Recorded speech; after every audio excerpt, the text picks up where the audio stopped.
The young police officer looked at me, his eyes full of a gentle, almost unbearable pity. "Man?" he asked, his voice so careful. "Are you absolutely sure you want to press charges? This is your son-in-law we're talking about. This is your daughter's husband." I remember the fluorescent lights of the station humming above us, casting a cold, sterile glow on everything. I looked down at my own hands, trembling, clasped so tightly in my lap they were white at the knuckles. And I remember the single, tearless word that fell from my lips like a stone. Yes. Hi everyone. I'm Grandma Clara. My name is Clara Mae Thompson. I'm 78 years old, and I live in what used to be a quiet corner of Ohio. It's not so quiet anymore. Not for me, anyway. The silence in my house now is loud. This is a story about a betrayal so profound, so cold and calculated, that it almost shattered the one bond I thought was truly unbreakable. The bond between a mother and her only child. For the last 2 years, I have carried this story like a shard of glass in my heart. Every time I move, every time I breathe, it reminds me it's there. My friends, my neighbors, they only know the surface. They know there was trouble. They know my daughter, Amelia, doesn't visit on Sundays anymore. They think it's a simple family squabble, the kind that time is supposed to heal. But they don't know about the bank statements.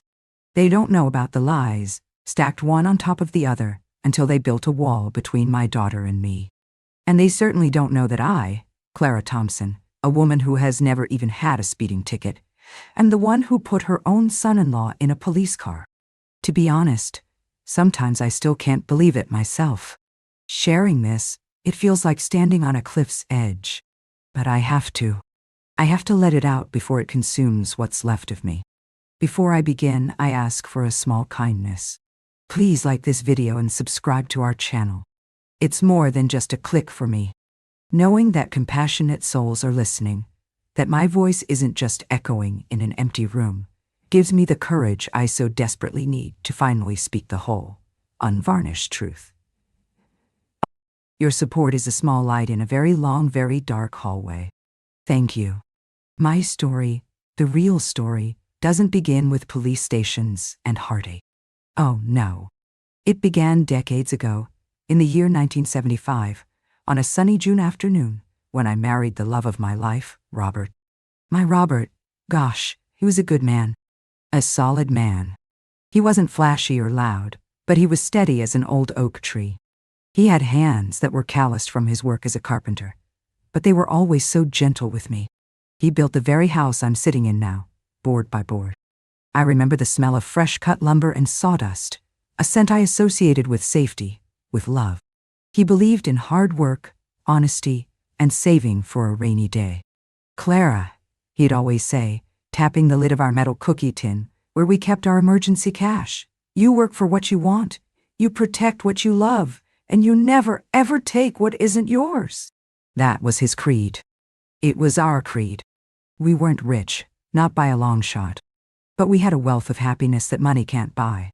Our life was a quiet tapestry, woven with simple joys, tending to the roses in our garden, the clinking of our coffee mugs on the porch in the morning, the sound of the television on a Friday night.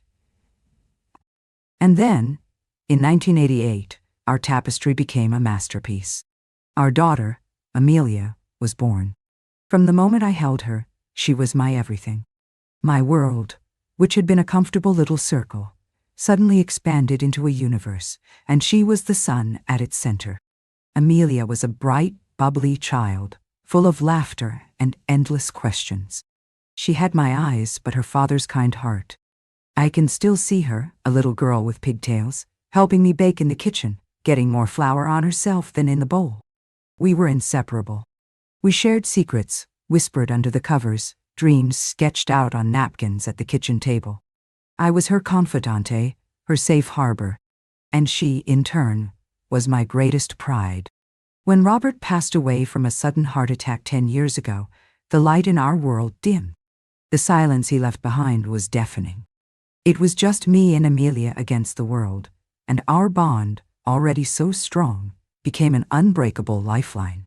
She was in college then, but she'd drive home every single weekend just to make sure I was okay. We'd sit and talk for hours, keeping her father's memory alive. I poured all my love, all my energy, all my hopes into her. I thought I was raising a woman who understood the values her father and I had lived by. I thought our foundation was solid rock. And then, Mark entered our lives. Amelia met him during her last year of university. She brought him home for Sunday dinner one evening. My first impression? Gosh, he was like something out of a movie. He was handsome, you know? Tall, with a smile that seemed to light up the whole room and eyes that looked right at you, making you feel important. He arrived with a bouquet of my favorite flowers, stargazer lilies, something Amelia must have told him. He shook my hand firmly and said, "It is an absolute honor to finally meet the woman who raised someone as incredible as Amelia." What was a lonely widow to think? I was charmed. Utterly and completely charmed. He wasn't just polite, he was masterful. He listened, truly listened, when I spoke about Robert. He didn't get that awkward, shifty-eyed look that so many people do when you mention the dead. He'd nod and say things like, "He sounds like he was a wonderful man. I can see his legacy in this house, in Amelia. I hope I can be half the man he was." His words were like a soothing balm on a wound I didn't even realize was still so raw. He started becoming a regular fixture in my life. It wasn't just about Amelia anymore. He would call me by himself, just to check in. "Hi, Mom Clara," he'd say. He started calling me that almost immediately. "Just wanted to see how you were doing today. Need anything from the store?" He'd show up unannounced on a Saturday with his toolbox. "Amelia mentioned that back door has been sticking," he'd announce with that brilliant smile. Figured I'd take a look. He'd fix the leaky faucet, mow my lawn without being asked, even clean the gutters in the fall. He was slowly, methodically, filling the spaces Robert had left empty. He was taking on the role of the man of the house, my protector. And I let him. To be honest, it was a relief. The house had felt so big and empty, and my own energy was starting to wane. His presence felt like a blessing. A cold fear sometimes crawled up my spine, a tiny voice whispering, "This is too perfect." But I would crush it down immediately. What was I to do? Question my daughter's happiness? Accuse this charming, helpful man of being, what? Too nice? I felt ashamed of my own cynicism. This was a good man, I told myself. He loved my daughter, and he respected me. It was everything I had ever prayed for. When he proposed to Amelia a year later, I wept with joy. I gave them a significant portion of my savings, the money Robert and I had painstakingly put aside, to help them with a down payment on a house. "You're my only family," I told them, handing them the check. "There's no one else I'd rather give this to." Mark hugged me so tightly I could barely breathe. "We won't let you down, Mom Clara," he whispered in my ear. "You're our family. We'll always take care of you." "I promise." He made a promise. Their wedding was a beautiful, sun-drenched affair in the very garden Robert had planted. It felt like a storybook ending, or rather, a new beginning. I saw them settle into their life. They bought a modest little starter home in a town about 40 minutes away. Close enough for our Sunday dinners, which became a sacred ritual. Mark would always be the one to clear the table. Amelia would help me with the dishes. It was a perfect picture of domestic bliss. But, you know, a picture is only two-dimensional. You can't see what's happening behind the glossy surface. Little by little, things started to feel off. It wasn't one big thing. It was 1,000 tiny, almost invisible cracks in the facade. It started with money. Mark, who worked in finance, a vague term I never fully understood, had expensive tastes. He'd show up wearing a new watch that he'd casually mention cost more than my monthly pension. Amelia would be driving a brand new car, and when I'd ask, she'd wave it off. "Oh, Mark got a huge bonus." He wanted to treat me. But then, a few weeks later, there would be hushed, tense phone calls that would stop the second I walked into the room. Or Mark would mention a deal that had gone south, a temporary cash flow problem. Once I overheard Amelia on the phone, her voice tight with stress. "Mark, we can't. We just paid the mortgage. Where's that money going to come from?" When she saw me, she hung up immediately, her face flushed. "Everything okay, sweetie?" I asked gently. She forced a bright, brittle smile. "Oh, everything's fine, Mom. Just work stress. You know how Mark's job is, up and down." She was protecting him. Or maybe she was protecting the illusion they had so carefully built. I tried to talk to her just once. We were in my kitchen, a place that had always been our sanctuary. "Amelia," I began, my hands fidgeting with my apron. "I just worry, honey. You and Mark seem to be spending an awful lot. Your father and I always believed in." She cut me off. Her voice wasn't angry, not yet, but it was cold, a tone she had never used with me before. "Mom, I appreciate your concern, but you don't understand Mark's world. It's not like Dad's world of paychecks and pensions. It's about investments, about taking risks. You have to spend money to make money. Please, don't worry. Mark knows what he's doing." Her words, meant to be reassuring, felt like a door slamming shut in my face. "You don't understand." I was being dismissed, pushed to the outside. The true setup, the moment that paved the road to my ruin, happened about 3 years ago. It was an act of such calculated kindness, it makes me sick to my stomach to even recall it now. I've never been very good with computers. They frustrate me. I was trying to pay a utility bill online, and the website kept rejecting my password. I was getting flustered, my vision blurring with tears of pure frustration.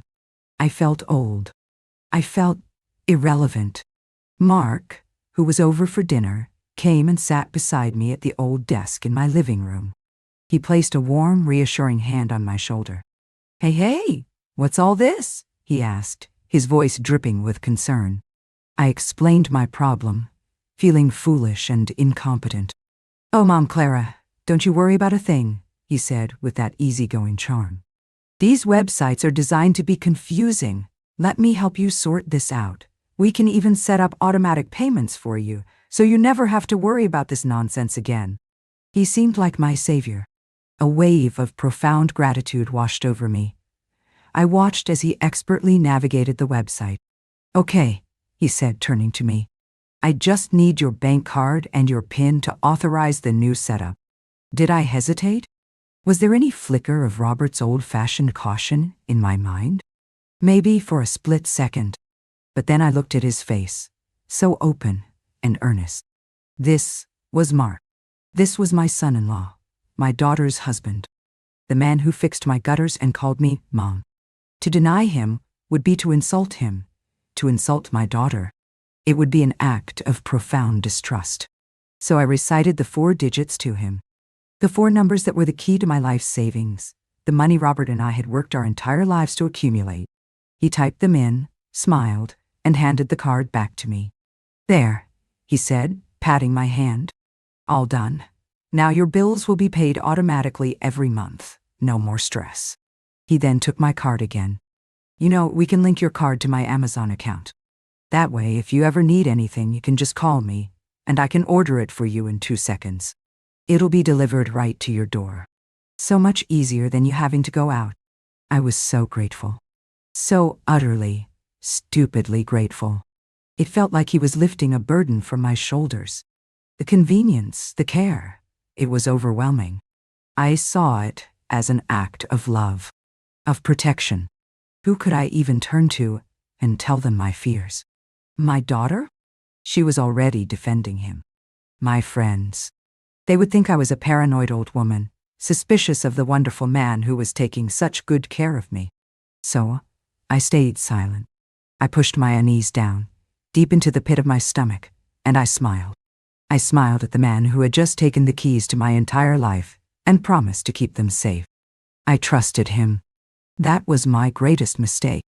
I trusted the fox he had invited into my henhouse because he had smiled and promised he was only there to help.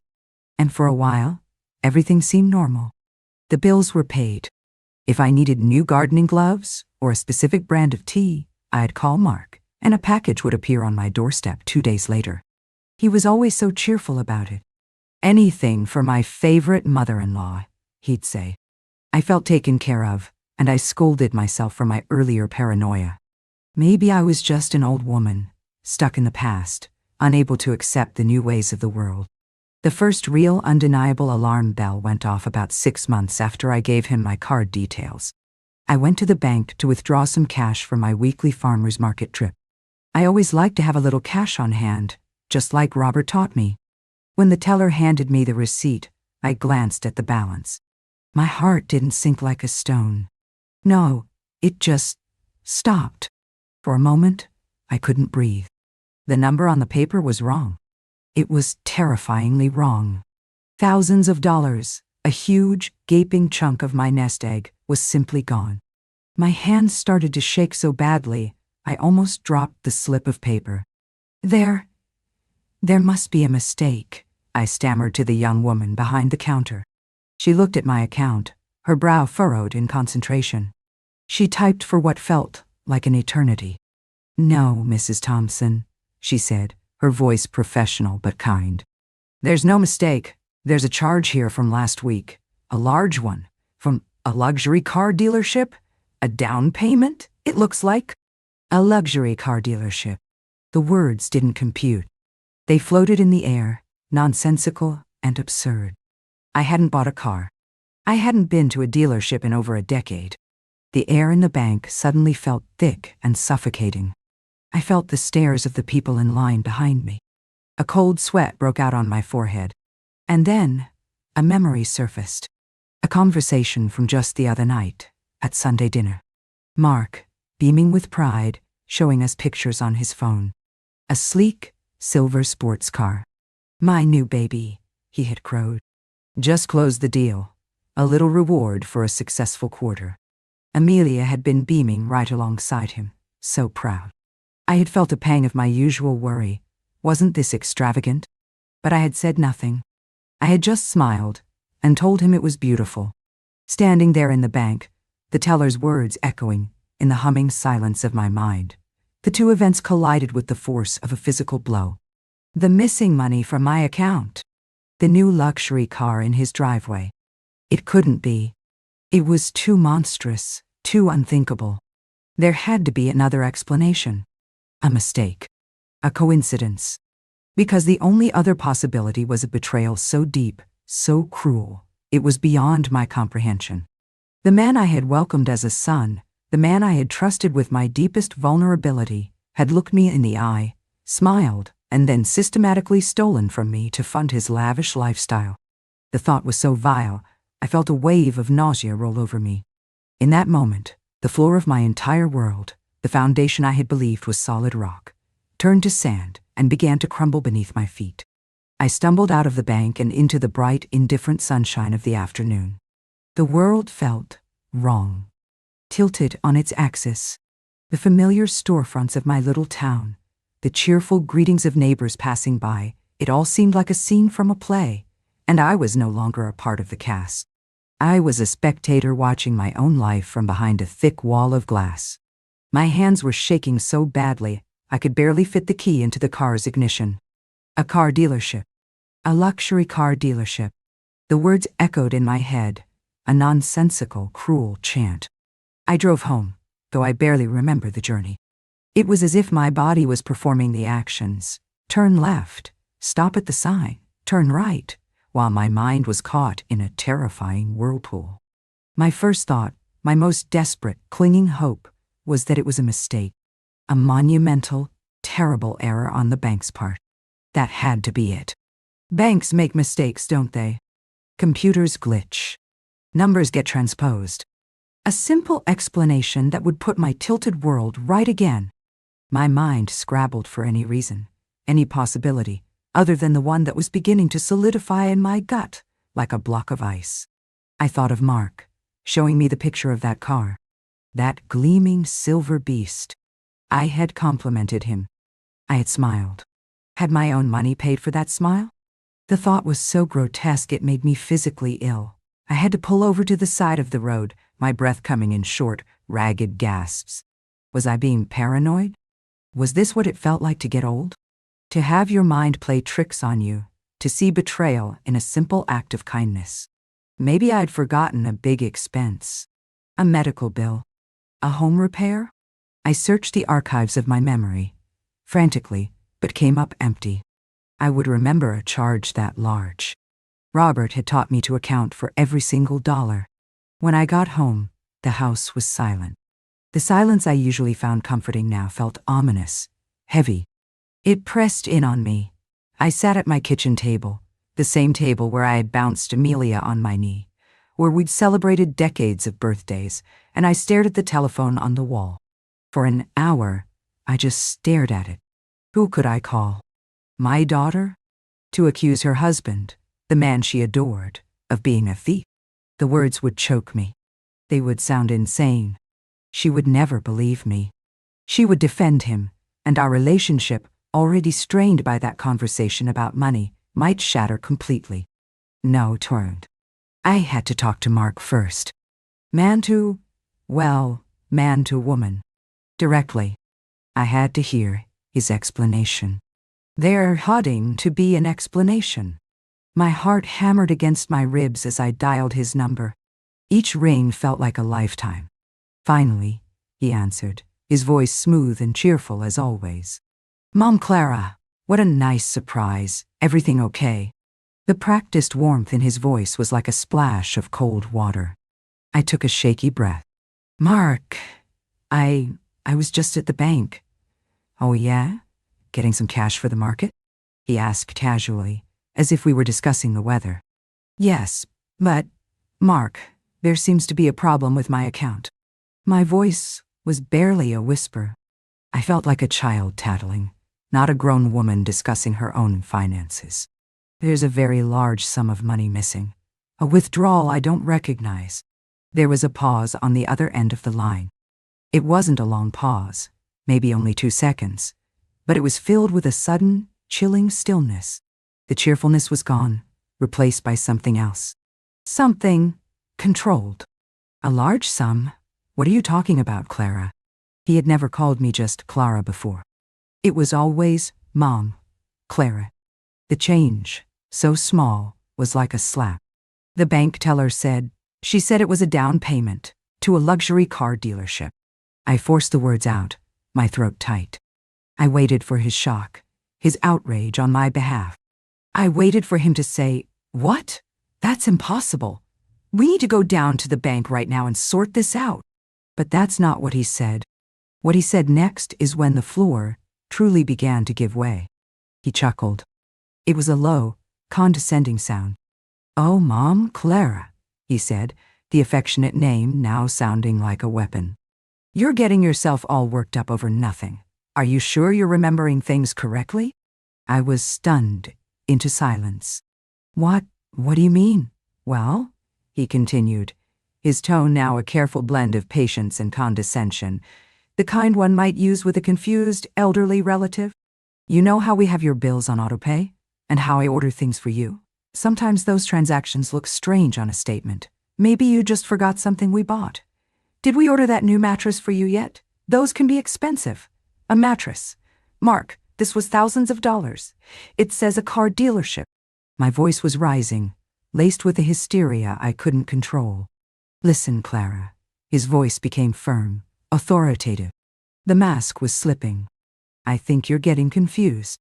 You know you're not the best with all this financial stuff. That's why you asked me to help, remember? Let me handle it. I'll call the bank myself and figure out what's going on. It's probably just a clerical error. Don't you worry your pretty little head about it. Don't you worry your pretty little head about it? The phrase, so demeaning, so dismissive, struck me dumb. He was turning it around on me. He was implying Ray was the problem.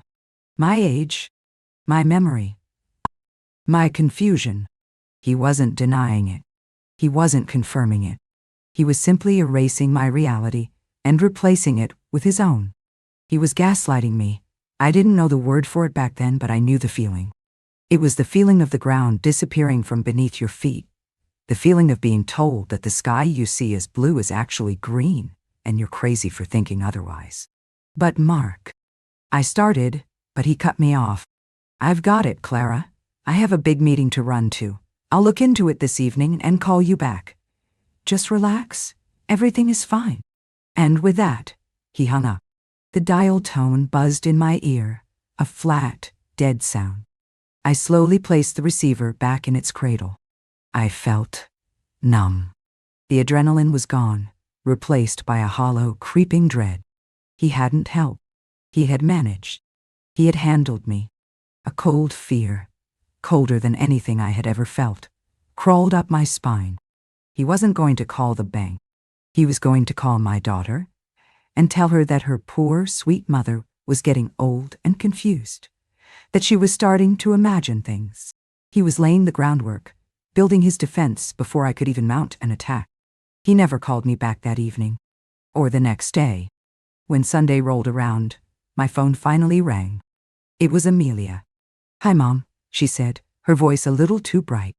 "We're going to be a little late for dinner tonight. Mark had to wrap up some work." I wanted to scream into the phone. "Your husband is stealing from me." But the words were trapped behind a wall of fear and shame. What if I was wrong? What if it was I see a bank error and Mark was quietly fixing it, and I was about to blow up my family for nothing? His poison had worked. I was doubting my own sanity. So I said, "That's fine, dear. See you when you get here." That night, at dinner, the air in my house was thick with unspoken words. Mark was more charming than ever, a dazzling performance of attentiveness. He complimented my cooking, asked about my garden, told a funny story from his office. He never once mentioned the bank or the missing money. He acted as if our conversation had never happened. It was masterful and terrifying. He was daring me to bring it up, to make a scene in front of Amelia. I couldn't do it. I sat there, eating the roast chicken I had prepared with love, and it tasted like ash in my mouth. I watched my daughter laugh at his jokes, her eyes full of adoration for the man sitting next to her. And I saw it for the first time. She wasn't just my daughter anymore. She was his wife. Her loyalty, her primary allegiance had shifted. I was no longer the sun in her universe. I was a distant, fading star. And I was completely, utterly alone. The next week, a letter arrived. It was from the bank. I had called them back myself, the day after my call with Mark, and in a moment of desperate clarity, I had asked them to start sending me paper statements again. I told the clerk I was old-fashioned and liked to keep records. I didn't mention the suspected theft. I was too ashamed. My hands trembled as I tore open the envelope. I spread the pages on the kitchen table, my heart pounding a frantic rhythm against my ribs. I put on my reading glasses and took out a ruler, just as Robert had taught me, to go through it, line by line. At first, it was just the little things. Things I could almost explain away. There were half a dozen small charges from Amazon. I hadn't asked for anything. I called Mark's number, my stomach in knots. He answered, sounding busy. "Oh yeah, Mom Clara," he said breezily. "I just topped you up on some things I thought you'd need. Paper towels, that fancy soap you like, coffee pods. Just keeping you stocked up." The charges were far more than what those items would cost, but what could I say? He had a plausible excuse for everything. I kept reading. A charge for a food delivery service, not in my town, but in theirs, 40 minutes away. A recurring subscription for a streaming service I had never heard of. Then, a charge for a men's clothing store for over $300. My breath hitched. I could picture him, strolling through a mall, picking out a new shirt, and paying for it with my money. My hard-earned, carefully saved money. It wasn't just one big brazen theft. It was 1,000 tiny, parasitic cuts. He was using my bank account as his own personal slush fund. A little here, a little there. A coffee, a lunch, a new gadget. He was bleeding me dry, drop by drop, all while smiling in my face and calling me Mom. The humiliation was a physical thing. It burned in my chest, a hot, suffocating fire. He saw me as a fool, an old, dotty woman with a pot of money, too stupid and too weak to notice. The rage began to build then. It was a slow, cold fury, replacing the fear and confusion. Robert's words echoed in my head.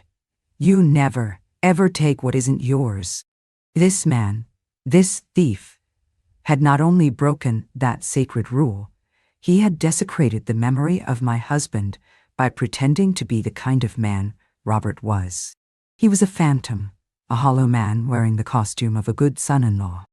I knew I had to confront them, but this time I would be armed. I spent the next 2 days going through the statements, circling every single charge I didn't recognize with a red pen. The red circles multiplied, covering the pages like a rash, like a disease. Each one was a testament to his greed. Each one was a nail in the coffin of the love I once had for him. The following Sunday, I was ready. When they arrived, I didn't hug them. I just said, Amelia, Mark, come into the living room. We need to talk. My voice was calm, but it was a brittle, fragile calm. Amelia looked at me, a flicker of apprehension in her eyes. Mom, is everything okay? You sound strange. I'm fine, I said, leading them to the coffee table where I had laid out the bank statements like a prosecutor presenting evidence. Mark saw the papers and for a split second, the briefest of moments, his charming mask fell away. I saw a flash of pure, cold fury in his eyes. But it was gone as quickly as it appeared, replaced by a look of weary concern. Mom Clara, he said with a sigh, sitting on the sofa and leaning forward as if to console me. Are we back on this again? I told you I would handle it. You have handled it, Mark, I said, my voice shaking but firm. I pushed the statements across the table towards him. You've been handling my money quite a bit, haven't you? Tell me, did you enjoy the clothes you bought with my pension? Was the takeout you ordered to your house tasty? Amelia gasped, her head whipping between me and Mark. Mom, what are you talking about? What are you accusing him of? Look at the papers, Amelia, I pleaded, my eyes begging her to see, to understand. Look at the charges. Your husband has been using my bank card as his own. Mark let out a short, humorless laugh. He didn't even look at the papers. He looked at Amelia, his face a perfect picture of wounded innocence. Honey, your mother she's not well. She's getting paranoid. All of these charges are for her. Or for the house. It's called managing a household. It's what I do for her, because she can't do it herself anymore. His words were poison darts, and they all hit their mark. He was twisting his theft into an act of charity. My incompetence. His generosity. That's a lie, I cried, my composure finally cracking. There is a charge here for a trip to a resort. Did you take me to a resort, Mark? There are charges for restaurants in your city? Dozens of them. And what about the car, Mark? What about the car, Mark? What about the thousands of dollars for your brand new luxury car? The room fell into a deathly silence. Amelia's face was pale. She finally looked at Mark, a question in her eyes. Mark, the car? What is she talking about? He stood up, his face a mask of indignation. He was a brilliant actor. I had to give him that. I can't believe this, he said, his voice shaking with feigned hurt. I borrow some money from our family funds. Or funds, Amelia, because we are all family? For a down payment, money I was going to pay back after my bonus came in. And this is the thanks I get? Accusations? Slander? He turned to me, and the venom in his eyes was undisguised now. You know, Clara, I have done nothing but try to help you since I joined this family. I have fixed your house, mowed your lawn, managed your finances so you wouldn't have to worry. I have treated you like my own mother. And you repay me by calling me a thief. Maybe you'd be happier if I just left you alone. Maybe you'd be happier if we stopped coming over, if I stopped helping. Is that what you want? It was a threat, a piece of emotional blackmail so cruel, so perfectly executed, it left me breathless. He was holding my relationship with my daughter hostage. And it worked! Amelia burst into tears. Mom, stop it. She shrieked, her voice ragged with anguish. How can you say these things to him? After everything he does for us? For you? He works so hard and you're throwing it all back in his face. Why are you trying to ruin this? Why are you trying to ruin my marriage? Her words shattered the last of my hope. She wasn't asking him for an explanation. She was attacking me for asking the question. She had made her choice. She chose him. She chose the lie, because the lie was beautiful and comfortable. The truth was ugly, and it would require her to dismantle her entire life. I can't do this, Mark said, shaking his head in disgust. He walked over to Amelia and put his arm around her. Come on, honey. We're leaving. Your mother is clearly not in her right mind. We'll come back when she's ready to apologize. Apologize. The word hung in the air, a final, crushing insult. I was the one who had been robbed, betrayed, and humiliated, and I was the one who was expected to apologize. I watched, frozen in my armchair, as my son-in-law led my daughter out of my house. Amelia wouldn't look at me. She just sobbed into his shoulder as he guided her out the front door, closing it softly behind them. The click of the latch was the loudest sound I had ever heard. The days that followed were the loneliest of my life. The Sunday dinners stopped. The phone calls stopped.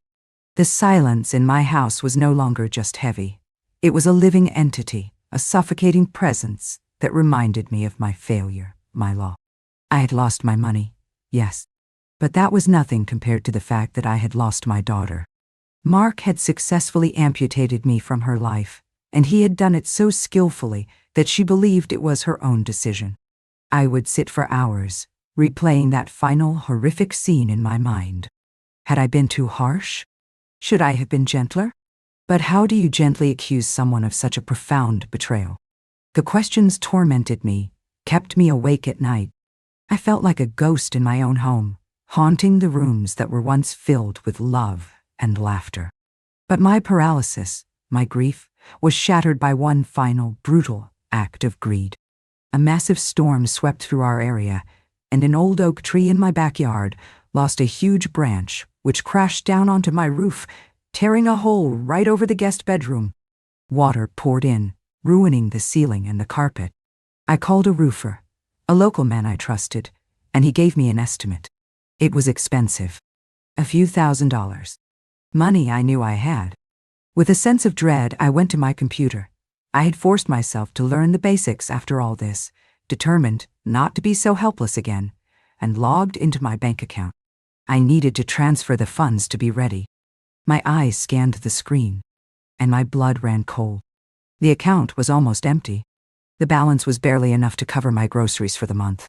I scrolled down through the recent transactions, my hand shaking on the mouse. And there it was, a charge from 3 days prior. A single, massive charge. To a high-end jewelry store in the city. I knew, with a certainty that left no room for doubt, what it was. Amelia's birthday was the next week. He had bought her a lavish gift. A diamond bracelet, maybe. A necklace. He had bought her a glittering, expensive token of his love, and he had paid for it by draining the last of my security, the money I desperately needed to keep a roof over my head. He hadn't just stolen from my past. He was now stealing my future, my safety. He was willing to let my house fall down around me, to buy his wife a shiny trinket. In that moment, something inside me didn't just break. It snapped. The grief, the fear, the shame, the loneliness, it all coalesced into a single white-hot point of rage. The image of water pouring through my ceiling, the condescending smirk on Mark's face, the sight of my daughter walking away from me. It all swirled together. I was not a confused old woman. I was not a paranoid mother. I was a victim, and he was a predator, and he would not stop. He would not stop until I had nothing left. He would bleed me dry, and then leave my husk on the side of the road, and my own daughter would be holding his hand while he did it. I looked at the gaping hole in my ceiling, and then I looked at the pathetic number on my bank statement. And I knew, with every fiber of my being, that I couldn't go on like this anymore. The time for quiet sorrow was over. The time for hoping my daughter would see the light was over. He had left me with no family, no money, and a broken home. But there was one thing he hadn't taken yet. My self-respect. And I would be damned if I let him have that too. My fight was just beginning. Staring at that empty bank account, with the sound of rain dripping steadily into a bucket in the guest room. I felt a strange and terrible calm settle over me. The rage was still there, a white-hot coal in my chest, but it wasn't a blind rage anymore. It was focused. It was fuel. The woman who was afraid of making a scene, the woman who was shamed into silence, the woman who cried over a slammed door, she was gone. Mark and Amelia had killed her. In her place was someone new. It was Clara May Thompson, Robert's wife, a woman who built a life from scratch, who buried her own husband, and who would not, could not, stand by and watch a con artist dismantle her home, her security, and her sanity, brick by brick. My daughter's face flashed in my mind. The pain of her betrayal was a sharp, physical ache. I loved her more than my own life. But I realized a devastating truth in that moment. You cannot save a person who is determined to drown, especially when they are the ones holding your head underwater. My fight was no longer about winning her back. It was about saving myself. I knew what I had to do. The thought of it was terrifying.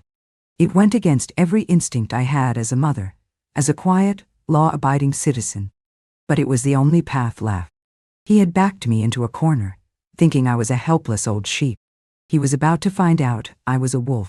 My first move was to shut him out. I went to my computer, my fingers moving with a newfound confidence. I logged into my bank account and, with a few clicks, changed my password to something he could never guess, my husband's birthday. Then, I found the section for linked accounts, and I saw it, plain as day. Mark T. Larson's Amazon Prime. Authorized user. I clicked the button that said Revoke Access. A small box popped up. Are you sure? Oh, yes. I was sure. I clicked it with a satisfying finality. I did the same for the automatic bill pay he had so kindly set up. I was taking back the keys. My next step was to gather my ammunition. For hours I sat at my dining room table, the same place I had been humiliated just weeks before. But now, it was my war room. I printed every single bank statement from the past 2 years. The stack of paper was sickeningly thick. With a ruler and my red pen, I went through them, not with the heartbroken confusion of before, but with the cold precision of an auditor. I highlighted every fraudulent charge. The clothes, the fancy dinners, the gadgets, the subscriptions, the cash withdrawals from ATMs near his office. And of course, the two big ones. The down payment for his car and the obscene amount for the jewelry. I wrote notes in the margins, creating a timeline of his greed. I cross-referenced the dates with my own memory.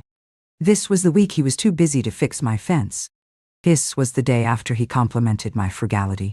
The picture that emerged was so much uglier than I had even imagined. It was a methodical, systematic campaign of theft, carried out under the guise of love and care. He hadn't just been stealing money. He had been stealing my dignity, my trust, my very reality, one transaction at a time. By the time I was done, the pages were a sea of red ink. It looked like a ledger of a slow, painful murder. My murder. I gathered the papers, placed them in a neat manila folder, and picked up the phone. I didn't hesitate. I didn't second guess. I dialed the non-emergency number for the local police department. A calm, professional voice answered. Greenwood Police, how may I help you? My own voice, when it came, was steady. My name is Clara Thompson. I need to report a theft, a significant, long-term theft. Okay, ma'am, the dispatcher said. Can you give me the details? My son-in-law, I began, and the words felt strange and foreign on my tongue, has been stealing from my bank account for the last 2 years. He has stolen my life savings. He has stolen my life savings. I gave her my name, my address. I told her I had proof. Undeniable proof. She told me an officer would be at my house within the hour. The wait was the hardest part. The old fear tried to creep back in. What are you doing? You're destroying your family. You're sending your daughter's husband to jail. She will never, ever forgive you. For a moment, I wavered. My hand hovered over the phone to call them back, to say it was all a misunderstanding. Then, I looked up, and saw the damp, spreading stain on my ceiling. I felt the cold draft coming from the guest room. I thought of Robert, of his honest, hard-working hands, and the steel returned my spine. This was not about Amelia's forgiveness anymore. This was about justice. It was about honor. A police car pulled into my driveway exactly 45 minutes later.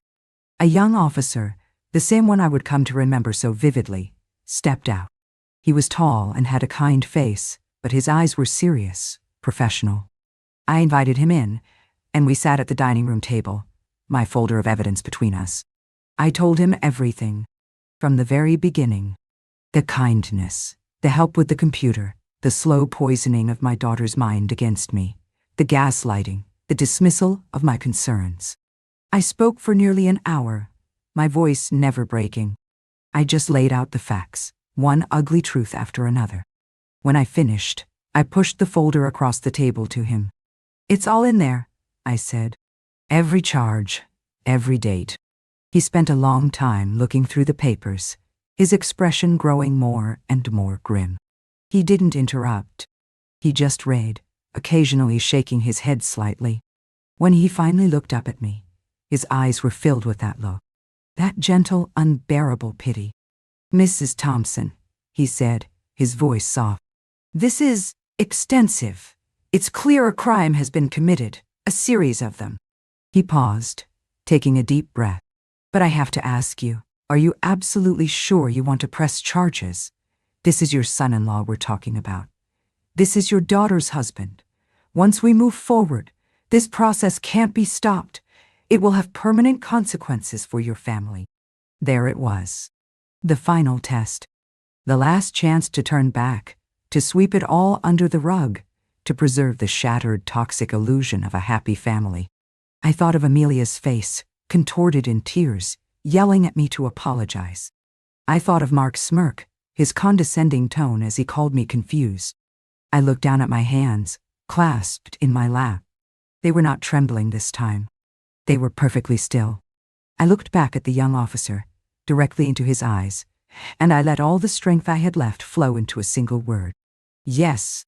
The process, after that, moved with a speed that was both terrifying and liberating. The officer, whose name was Peterson, took my folder evidence. He explained that a detective would be assigned to the case. They would get a warrant for Mark's own financial records and the store records to corroborate my claims. The call came 2 days later. It was Detective Miller, a woman with a no-nonsense voice that I found immensely comforting. "Mrs. Thompson," she said, "we have everything we need. The evidence is overwhelming. We'll be bringing your son-in-law in for questioning this afternoon. We'd like you to be at the station to give a formal, recorded statement." That afternoon, I drove myself to the police station. It was the same building I had driven past 1,000 times without a second glance. Now, it felt like the center of the universe. I sat in a small, bare interview room, the fluorescent lights humming that same cold tune. Detective Miller was with me. She was kind, but she asked hard questions, forcing me to relive every painful detail. But this time, it felt different. I wasn't just telling a story of a victim. I was giving testimony. My words had weight. They had power. As I was finishing my statement, there was a commotion in the hallway. I heard a familiar voice, raised in anger and disbelief. Mark's voice. "You can't be serious. This is ridiculous. It's a family matter. My mother-in-law is a confused old woman." And then I heard my daughter's voice, high and frantic. "What is going on? Let go of him. Mom, Mom, are you in there? What did you do?" Detective Miller put a hand on my arm. "Just stay here, Mrs. Thompson. We'll handle this." But I had to see. I stood up on shaky legs and looked through the small, wire-reinforced window in the door. I saw them. Mark, his handsome face red and twisted with rage, was being led down the hall in handcuffs. And trailing behind him, weeping, frantic, was Amelia. Her eyes scanned the hallway, and for a moment, they met mine through the small window. The look in her eyes, it wasn't sadness or confusion. It was pure, unadulterated hatred. It was the look you would give to a monster. to a stranger who had just destroyed your entire world. In that moment, I knew that whatever bond we had left, whatever thread of love still connected us, had just been severed. The sight of it, the finality of it, almost brought me to my knees. But I held on to the doorframe, and I did not look away. I had to bear witness to what I had done, to what he had forced me to do. The aftermath was as messy and as painful as you might imagine. Mark didn't go to prison. To my great disappointment, and my lawyer's pragmatic expectation, he was too much of a first-time offender. His lawyer painted a picture of a devoted son-in-law who had simply overstepped in managing the finances of his confused elderly relative. They tried to use my age against me, to discredit me, right until the very end. But my evidence was too strong. The paper trail was undeniable. The detective had found the records for the car, for the jewelry, all of it. In the end, Mark took a plea deal to avoid a trial. He was convicted of felony grand theft. He was sentenced to 5 years of probation, 200 hours of community service, and most importantly, he was ordered to pay full restitution. The money came back to me, not in a lump sum, but in monthly checks ordered by the court, garnished from the wages of whatever new finance job he managed to get. Each check that arrives in my mailbox feels less like a victory and more like a sad, monthly reminder of the cost of it all. It's blood money. It's the price of a daughter's love. Because I did lose her. For a long, long time, I lost her completely. Amelia did not speak to me for over a year. She stood by him through the entire legal process. She believed his lies, or chose to. She saw me not as a victim defending herself, but as an attacker who had maliciously destroyed her life. The few times I tried to call, she would either hang up, or her voice would be full of a cold, blistering rage. "How could you?" she screamed at me once, about a month after the sentencing. "He is my husband. We were a family. You tore our family apart, all for some stupid money. Are you happy now, sitting all alone in that house with your precious bank account? Was it worth it?" Her words were like knives. Each one found a home deep inside me. Was it worth it? The question echoed in the crushing silence of my empty house. Some days, I didn't know the answer. The loneliness was a physical weight. I would see mothers and daughters shopping together at the grocery store and have to leave, my eyes burning with tears. I had my money back, yes. I had my house, which I had gotten repaired with a small loan I took out against the future restitution payments. I had my safety, but my heart was broken. Was it a fair trade? The turning point for her came slowly, without my involvement. As it turned out, a man who would steal from his trusting mother-in-law is not, in fact, a good and faithful husband. With no more of my money to fuel his lavish tastes, with the stain of a felony conviction on his record, his charming facade began to crack under the pressure. I heard snippets from old neighbors, from my sister who lived a state away, but kept her ear to the ground. They divorced about 18 months after his conviction. The reasons were irreconcilable differences, the standard, sterile phrase. But I knew what it meant. It meant the money ran out. It meant the lies became too heavy to carry. It meant the man she thought she had married never really existed. He was a character, and the play was over. About 6 months after her divorce was finalized, I was out in my garden, pruning Robert's roses. A car I didn't recognize pulled up to the curb. A woman got out. It was Amelia. I hadn't seen her up close in almost 2 years. She was thinner.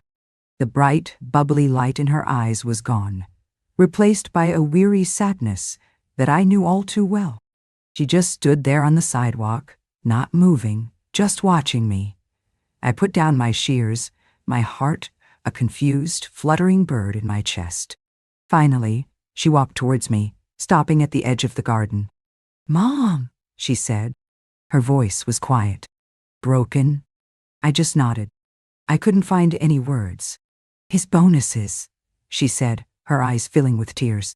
"The great investments, the watches, the trips, it was all you. Wasn't it? The whole time. It was always your money." It wasn't a question. It was a statement. A confession. I just looked at her. Yes, I said softly. She crumpled. The sobs that came out of her were not the frantic, angry cries from the police station. They were the gut-wrenching, soul-deep sobs of someone whose entire world has been revealed as a fraud. I'm so sorry, she wept, her hands covering her face. Oh, God, Mom, I'm so sorry. I was so blind. I didn't want to see it. I'm so sorry. What do you do in a moment like that? Do you rage?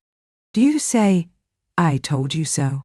Do you list all the lonely nights, all the heartache she caused you? I looked at my daughter, this woman who is a stranger to me now, and I saw the little girl with pigtails, covered in flour. And all the anger, all the bitterness I had stored up, it just dissolved. It left behind only a vast, aching sadness for both of us, for all the time we had lost. I walked over to her, and I wrapped my arms around her. And we just stood there, in the middle of the garden my husband had built, and we cried. We cried for the man who had fooled us both. We cried for the trust that had been shattered, and we cried for the long, hard road we knew was ahead of us. Our relationship isn't what it was. I don't think it ever can be. The scar is too deep. The trust, once broken so completely, can never be perfectly mended. It's like a beautiful vase that's been glued back together. You can still see the cracks. We are careful with each other now. Cautious. But we are talking. The Sunday dinners have started again, though they are quieter, more somber. We are, slowly, piece by piece, trying to build something new. And what did I learn from all this? I learned that evil doesn't always come with a monster's face. Sometimes it comes with a charming smile and a bouquet of your favorite flowers. It can sit at your dinner table, call you Mom, and steal you blind, all at the same time. I learned that shame is a prison. It was shame that kept me silent for so long. The shame of being duped. The shame of being seen as a foolish old woman.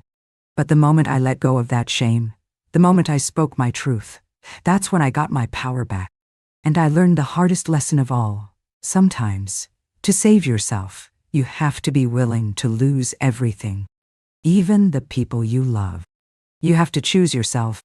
You have to stand up and say, my life, my security, my dignity, they are not for sale. They are not yours to take.